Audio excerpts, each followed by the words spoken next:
राधे राधे साथियों। आज तो झमाझम बारिश हो रही है और ये देखो गार्जियन के पैसे से ली हुई बसें। आजकल स्कूलों में बस की फीस ज़्यादा है। यहाँ कम से कम 30-40 बसें खड़ी होंगी लेफ़्ट और राइट मिला के।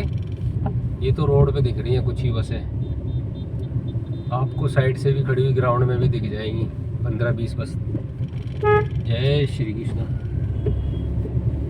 तो साथियों, आप सब मज़े में होंगे ऐसा मेरा मानना है, क्योंकि बिना मज़े के तो कुछ है ही नहीं दुनिया में, है ना।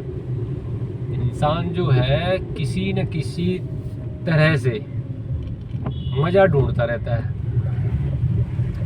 और जो इंसान मज़ा नहीं ढूंढ रहा है तो वो समझो परेशान आत्मा है। वो क्या करेगा फिर जीवन में, जब उसको अपने जीवन में आनंद ही नहीं है।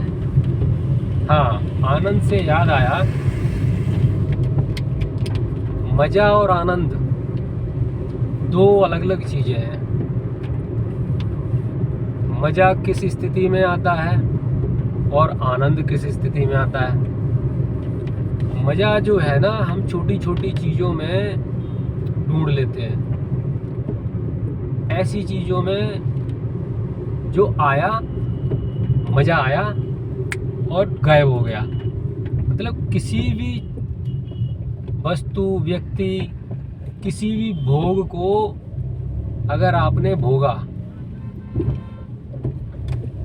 भोगने के बाद अगर आपकी दोबारा इच्छा हुई, वही जो भोगा हुआ योग दोबारा भोगने की इच्छा हुई, तो वो है भैया मज़े के लिए भोगना। वो मज़ा आया था इसलिए हमने भोगा, लेकिन उसमें तृप्ति नहीं मिली। अगर तृप्ति मिल जाती तो दोबारा इच्छा ही नहीं होती।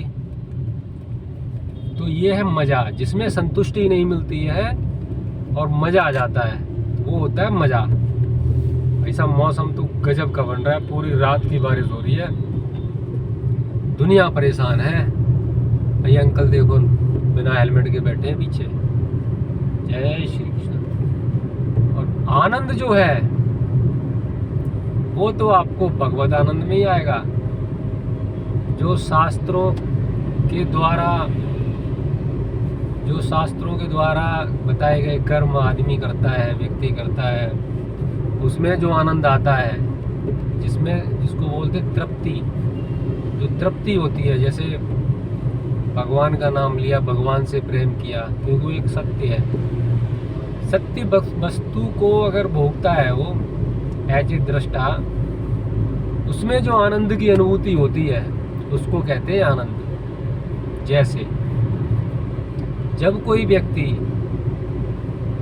किसी मंदिर या तीर्थ स्थान पे जाता है तो वह अपने सारे दायित्व को भूलकर, जैसे कोई व्यक्ति बहुत बड़ा नेता है, कोई अच्छी पदवी पे है, तो वो सब भूल जाता है, भाई है, बहन है, पिता है, सब भूल जाता है मंदिर में पहुंचते ही कि मैं अमीर हूँ, गरीब हूँ, सब कुछ अपने आप ऑटोमेटिक भूल जाता है कि मैं क्या हूँ।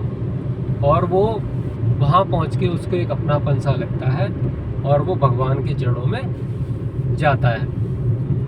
उस समय जो अनुभूति होती है उसको कहते हैं आनंद।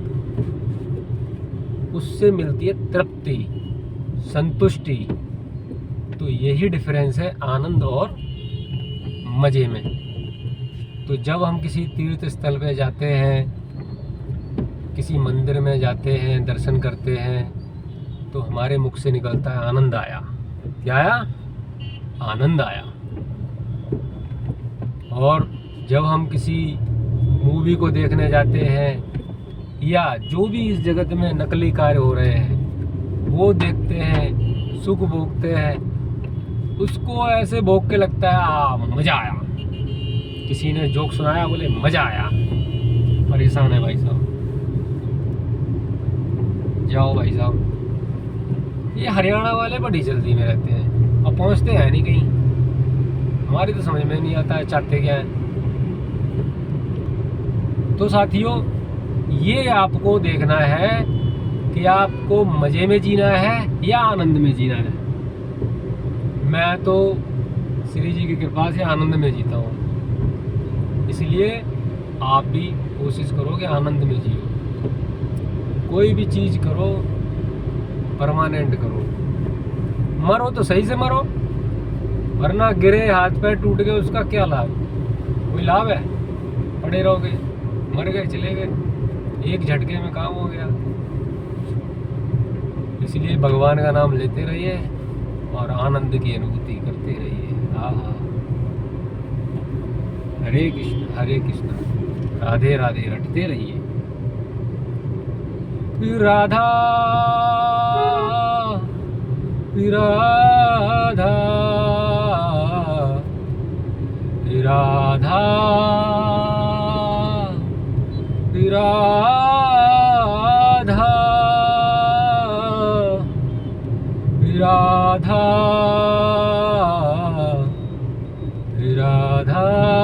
राधा राधा राधा। बारिश में तो दिक्कत ही हो जाती है ना। अब बाइक पे, सड़कों पे जहाँ देखो वहाँ पानी भर जाता है, रोडें भी टूट जाती हैं, बारिश में जल्दी ख़राब हो जाती हैं, जाम भी लगने लगते हैं। अब लोग पन्नियाँ ओढ़ ओढ़ के जा रहे हैं, क्या करें भैया, मजदूरी भी तो करनी है ना। बिना मजदूरी के तो बात बनेगी नहीं। अब घर चलाना है तो भाई कर्म तो करना पड़ेगा। अब जो ईश्वर ने कर्म दिया है उसको करते ही करते जीवन निकालना है, भगवान का नाम लेते लेते, कि नहीं? आप क्या सोचते हो? कमेंट करके बताइए। आज तो भाई साहब मौसम ऐसा है, कुछ कह ही नहीं सकते। कुछ लोग, इसमें भी दो बातें हैं, इसमें भी दो तरह के लोग होते हैं। जैसे एक व्यक्ति मौसम का आनंद लेगा, आनंद नहीं मज़ा लेगा। पहले मज़ा वाला बताते हैं। कैसे मज़ा लेगा? पकौड़े बनवाएगा, है ना, पकौड़े बनवाएगा, दारू की बोतल लेगा और पैग मारेगा, गिलास से गिलास लड़ाएगा और बोलेगा चीयर्स, है ना। और वो आधे एक घंटे बाद, 4 पैग बाद बिस्तर पे टुन्नू के पड़ जाएगा। तो वो जो स्टार्टिंग का जो मज़ा था वो 1 घंटे में ख़त्म। सुबह उठेगा, सिर दर्द पकड़ेगा और जो क्रियाकलाप है उसमें लग जाएगा। ये हो गया मज़ा। अब आते हैं आनंद पे। एक व्यक्ति कम पैसे कमाता है, मजदूरी करता है, दिन भर मजदूरी करके आया, शाम को आया, आधा किलो बेसन लाया, है ना, मिर्च लाया और घर पे आया, बीवी को बोला कि आज पकोड़े बनाओ, आज हम सब पकोड़े खाते हैं। तो उसकी बीवी ने बड़े प्रेम से पकोड़े बनाए और बच्चों के साथ उस व्यक्ति ने भगवान का लेते लेते चाव से खाए। चाहे 5 मिनट खाए, आधे घंटे खाए, उसके आनंद में कोई कमी नहीं, क्योंकि उसने तो बिस्तर पे पड़ना नहीं है, वो तो एंजॉय कर रहा है ना पकोड़े का। तो जब वो सुबह उठेगा खा पी के, उसका शरीर भी पुष्ट होगा और भगवान का नाम लेके खुश होके उठेगा, बोलेगा रात बड़ा आनंद आया, बढ़िया पकोड़े थे, बारिश चल रही थी, सब कुछ मस्त था। अब आप डिसाइड करो, आप बताओ कि आनंद वाले पकोड़े अच्छे थे कि मजे वाले पकोड़े अच्छे थे, है ना? ये आप बताओ। अब देखो दीदी लगभग भीग गई है ना। अब ये दीदी ऑफिस पहुंचेंगी, अब इनका मन लगेगा क्या काम करने में? सारे कपड़े तो गीले होंगे बेचारी के। मौसम ठीक है लेकिन अब यहाँ बारिश पड़ेगी, 2-3 दिन का फोरकास्ट दिखा रहे हैं, बारिश तो पड़ेगी। क्या करे आदमी, हर आदमी परेशान है किसी न किसी चीज़ को लेके। अभी आईटी कंपनी में होंगी, लैपटॉप भी है, ऊपर से खुला भी हो सकता, अंदर पन्नी लगा रखी हो। अब अगर दीदी फैशनेबल होंगी तो अंदर से पन्नी लगा ली होगी, नहीं तो हमारे जैसे लोग तो पन्नी ऊपर से ही लगाते हैं भाई, बैग भी ना भीगे। अब दीदी की तो घड़ी भी भीग रही है। अब ये भाई साहब ने गमछा भी बांध रखा है सिर पे। ये गमछा क्यों बांध रखा है? ये बाल टूटते हैं ना हेलमेट लगा के और इधर उधर खिसकता है, इससे बचने के लिए ये गमछा बांधते हैं। तो साथियों, आपको दिखाते हैं यहाँ से लेकर अगले चौक तक थोड़ा रस रहता है। राधे राधे राधे राधे राधे राधे। भाई साहब आए हैं पुलिस वाले, बड़े ध्यान से देख रहे थे, जैसे कि हमने हाथ में पकड़ रखा हो। ना जी ना, अब दिन बदल गए हैं, हमने हाथ में नहीं पकड़ा, लटका है लटका दिया है, लटका दिया है। क्या करें, ये बारिश में बेचारे भीगते हुए ड्यूटी कर रहे हैं, लेकिन इनकी ड्यूटी को सलाम है भाई। लेकिन हाँ, पहले जो पुलिस वाले थे और जो अब पुलिस वाले हैं, उनमें ज़मीन आसमान का फ़र्क है। आजकल पढ़े लिखे लड़के आ रहे हैं ना, वो काफ़ी समझदार हैं। थूक दो, नहीं थूका, हाँ, काफ़ी समझदार हैं और वो लोगों की सहायता करते हैं। पहले के जो पुलिस वाले थे, या यूँ कह लो, उनकी जो सोच थी वो लूटने खसोटने की थी, लोगों को परेशान करने की थी। आजकल जो लोग आ रहे हैं, उनका जो मोटिव है ना, वो सेवा भाव है, न कि नौकरी, न कि पैसा। मेरा मानना है ऐसा, क्योंकि हमें जितने भी आज तक पुलिस वाले मिले, सारे अच्छे मिले, जो नई यंग जनरेशन है। अब जो पहले के हैं, पहले के तो बहुत कम ही लोग ऐसे मिलेंगे जो आपसे पैसा ना लें। ऐसा हमारे साथ एक केस हुआ था, जय श्री राधे। ऐसा हमारे साथ एक केस हुआ था, मैं और एक मेरे मित्र हैं सरदार जी लुधियाना के, वो दिल्ली जा रहे थे गुरुद्वारे। तो पाजी तो पगड़ी लगाते नहीं है, तो पाजी पगड़ी लगाते हैं, पगड़ी वाले हेलमेट नहीं लगाते।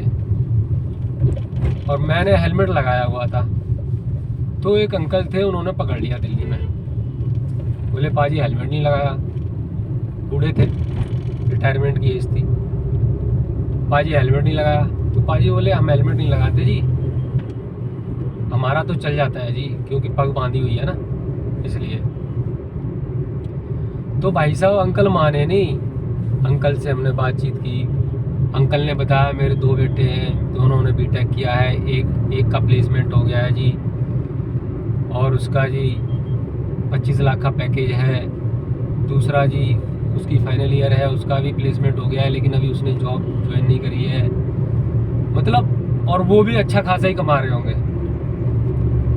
तो मैंने बोला अंकल, अब आप इतना कमा रहे हो तो आप इन सब चीज़ों में क्यों पड़ रहे हो, छोड़ो ना, जान दो हम लोगों को। तो भाई साहब उन्होंने 100 रुपये लेके छोड़ा। मैं बोले ना जी ना, लुधियाना से आए हो आप, पगड़ी बांध रखी है, हेलमेट लगा नहीं रखा है, आपको तो फाइन देना पड़ेगा। हमने बोला चालान काट दो, चालान भी नहीं काटा, 100 रुपये लेके मारे भाई साहब। एक इंसिडेंट बताता हूँ आपको। जब मैं पहले ड्रिंक करता था, तो दोस्तों के साथ एक मित्र का बर्थडे था, तो हम लोगों ने आपस में पैसे जुटा के बर्थडे सेलिब्रेशन के लिए, सब जुटाते होंगे, सबका तो नहीं पता भैया, सब पैसे वाले होंगे, अपना तो ऐसे ही था, घर से भी पैसे कम मिलते थे, कमाने धमाने वाले भी ऐसे ही थे, तो खर्चा कम मिलता था। तो 20-20, 40-40 रुपये जुटा के हम लोग पहुंच गए जी।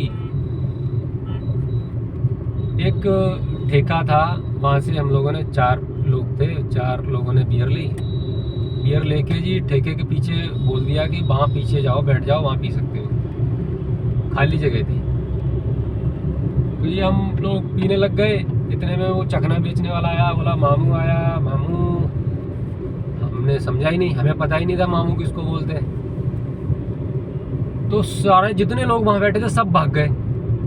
हम 4 थे, नए थे, हमें पता ही नहीं था, हम भैया नए पेकड़ थे, नए शराबी थे, नई नई पार्टी करी थी।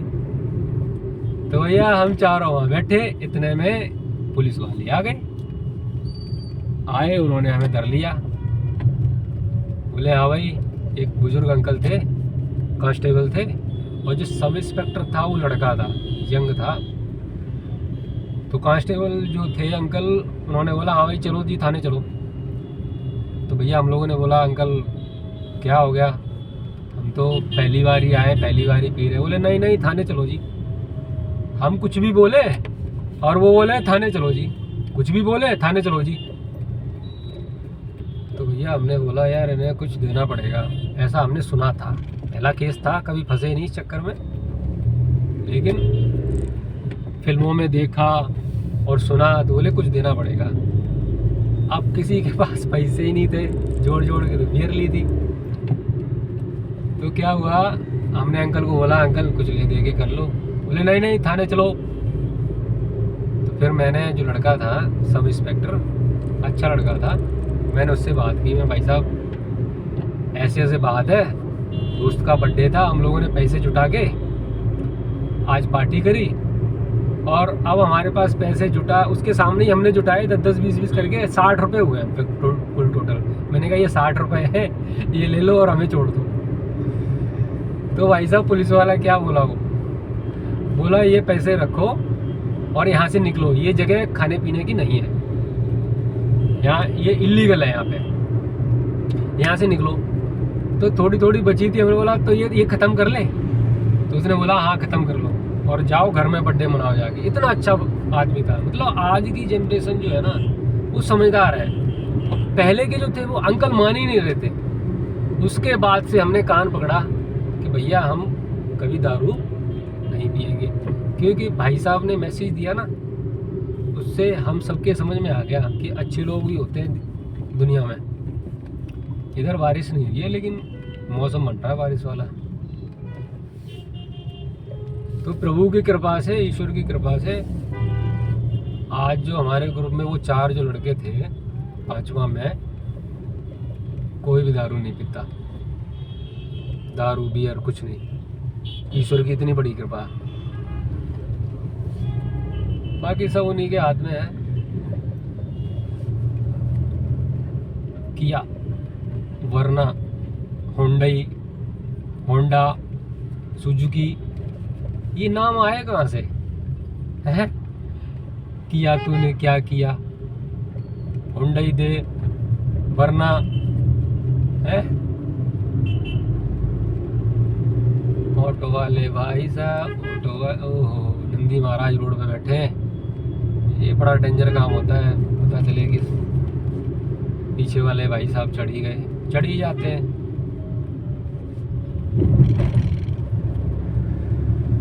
राधा राधा राधा राधा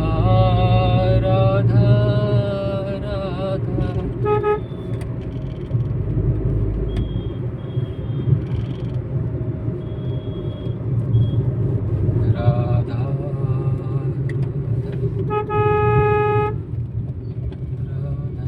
लगा लेते हैं साइड से, इधर कम ट्रैफिक मिलेगा, आगे रास्ता खराब हो गया ना। भाई साहब दोनों साइड की लाइन चला रखी है भाई साहब ने कि ट्रैफिक ज़्यादा रुके नहीं। अब ये समझ में नहीं आया कि ये समझदारी वाला कार्य है क्या है, पर ठीक है, जो उन्होंने सोचा होगा वो करते हैं ड्यूटी, उनको ज़्यादा पता है।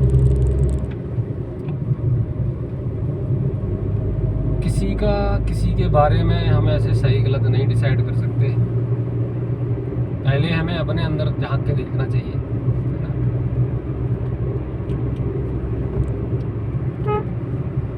आज भैया निर्धारित समय से देरी से हैं। ओ भाई साहब, अरे अमिताभ बच्चन के बच्चे,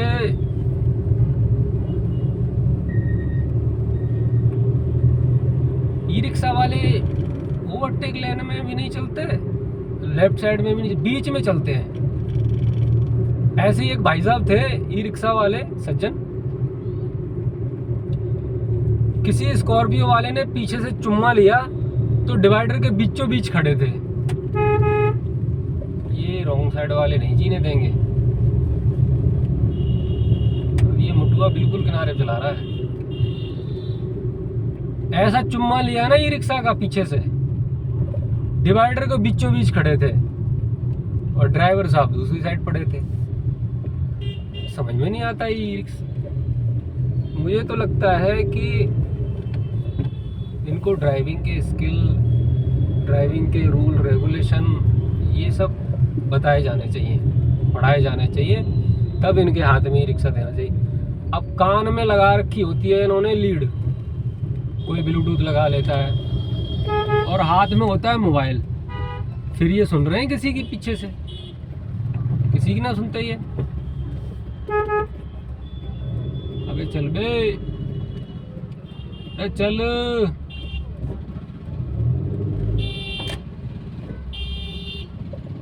पैदल वाले भी हेडलाइट देखो, ये हाल है। अब हाथ दे दिया फिर ई रिक्शा दे देंगे। अरे महाराज, जी लेन दो गरीब आदमी को भी। अरे ई रिक्शा से याद आया, एक हमारे जानने वाले थे, उनकी रिश्तेदारी में एक भाई साहब ई रिक्शा चलाते थे।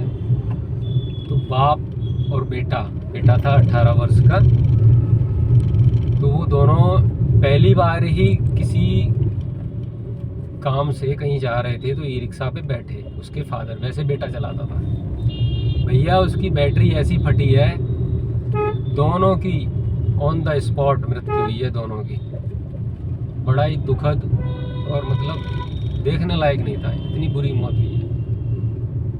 पता नहीं भगवान ने कहाँ कहाँ कैसे कैसे किसकी मृत्यु सोच रखी है। अब ये देखो भाई साहब बीच में चल रहे, ना इधर जा सकते ना इधर जा सकते। अब साइड मांगोगे, 1 घंटे में साइड देंगे। पूरी साइड तो हमारी, अब ये इधर चल रहे हैं। जिसका दिल जहाँ कर रहा है वो करे जा रहा है, जिसका दो दिल कर रहा है वहाँ चले जा रहा है। देखो, रुको रुको भाई साहब रुको। ऑटो वाले भी कहीं भी खड़ी कर देंगे। इनका एक प्रॉपर स्टैंड होना चाहिए कि यहाँ खड़े हो सकते हो, यहाँ से सवारियाँ ले सकते हो, ऐसा नहीं है। अब वो देखो प्रेम चल रहा है उनका, आपस में खड़े बतिया रहे हैं। अब पीछे से आज ट्रैफिक कम है, कभी कभी भीड़ लगती है पीछे से, तो पाँ पी पूरा म्यूजिक बन जाता है। फिर हमारे जैसे लोग डांस करते हैं बैठ के, है ना। अब ये खड़े हो गए साहब, सवारियाँ उतारेंगे, कहीं भी खड़ी कर देंगे। भैया इनको पता नहीं लाइसेंस होते हैं कि नहीं होते हैं इनके पास। अब ये बारिश में टूट गया, खतरनाक हो गया। कल भी मैं ऐसे ही भिड़ गया होता, बाल बचा, है ना। आज जो है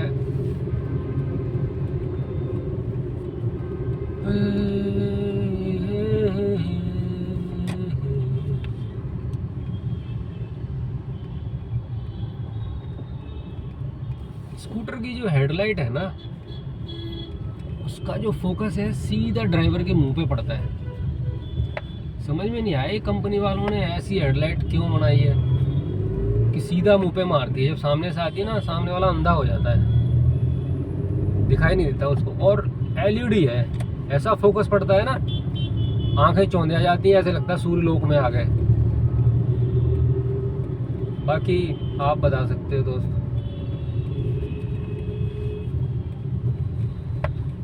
ओ हरियाणा वाले भाई साहब,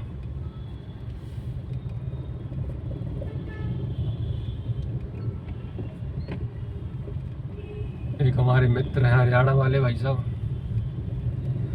बहुत ही अच्छे और क्या बोलते हैं, funny guy. He is a very funny guy, you know. नाम है मनदीप मान।